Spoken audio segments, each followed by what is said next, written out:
Yes, I know what you're thinking. Why is he still wearing a white shirt? Not, I recorded all of these lessons all at once. So don't worry, I have multiple shirts. It's just that all of these video recordings are sort of being recorded all at once for me. So that explains that, in case any of you were wondering. Hello and welcome back. Happy Friday, everybody. My name is Mr. Mel. This is my online classroom. You know that already, though, because we've been together for several months. So you don't necessarily need that introduction, but nevertheless, today we're going to be doing something a little different. We're going to be going on a sort of online research scavenger hunt because, as of right now, the next big project we're going to start working on is going to be doing a little bit more persuasive writing. This time, though, we're going to be researching a controversial topic or issue and doing some research on that topic and seeing if we can convince other people that our side, our opinion, is the correct side of these different controversial issues. I know many of you like to argue with each other. This is my way of giving you tools to argue in a more academic and respectful manner that other people will actually be impressed by and not just offended by.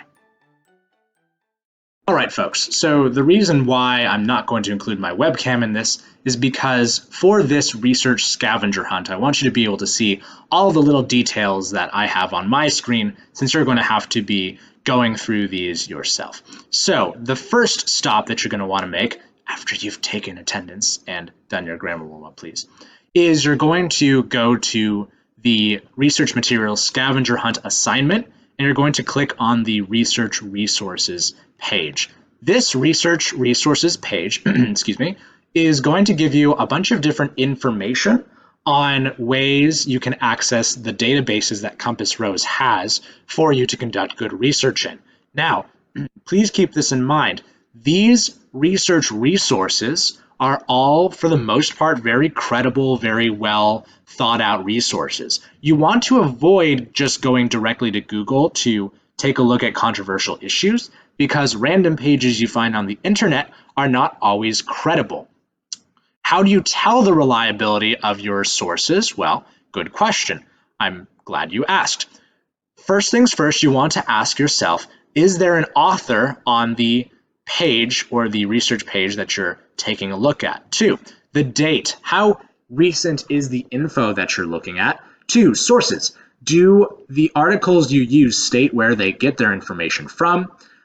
Is the article on a .com or a .org site? Because .com and .org can be a little bit less reliable since anybody can buy those websites. .edu and .gov are usually more impartial and therefore are more reliable as sources. And finally, the writing style.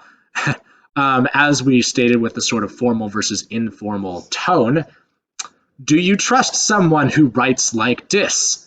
I'm not sure I do, personally, in my own opinion. Usually, if they have a more formal way of writing, they sound more trustworthy, okay? So that's a very quick little mini lesson on the reliability of resources. All of these different sources we have here are generally pretty reliable. So if you do decide to go directly to Google, make sure you're using this reliability of sources sort of checklist, or just use these websites here. Now, at the very bottom of this page, there's a bit of a scavenger hunt I want you to go on. It's going to ask you to log into each of these databases using the login information we have. Take a search in the search bar in the top and find different articles. Once you're done looking for articles I have you searching for, you're going to copy and paste or write down the first sentence of the articles or other information about the articles in this sheet here. So to give you a freebie, I'm going to go ahead and help you guys out with the first one, okay?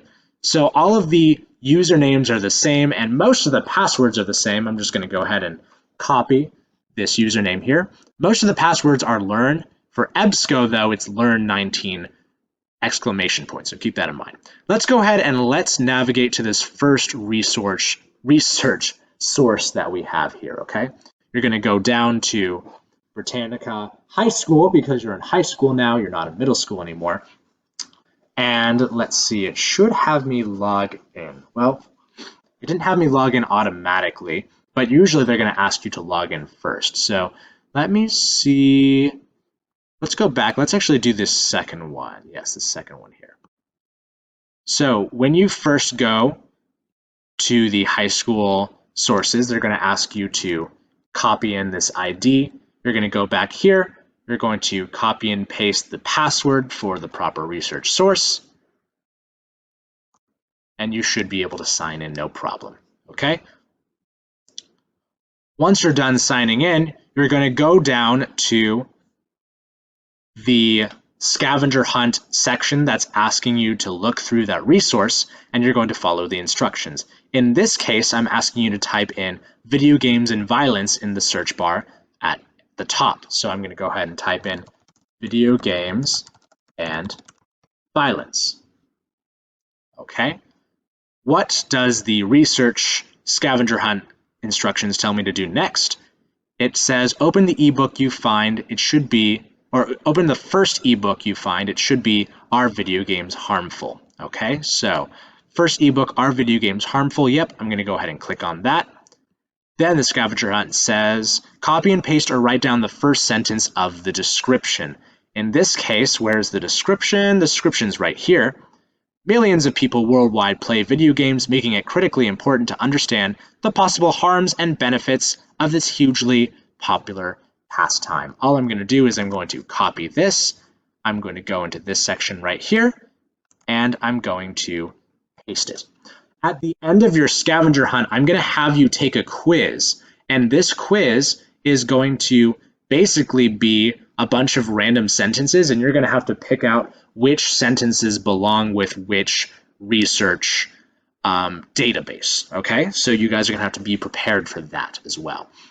So that's what you're going to be doing for today. It's just kind of a research scavenger hunt. Some of these can be a little finicky, but as long as you follow the instructions, use this username and password for each one, you should be able to read through these directions and follow what they're asking you to do, okay?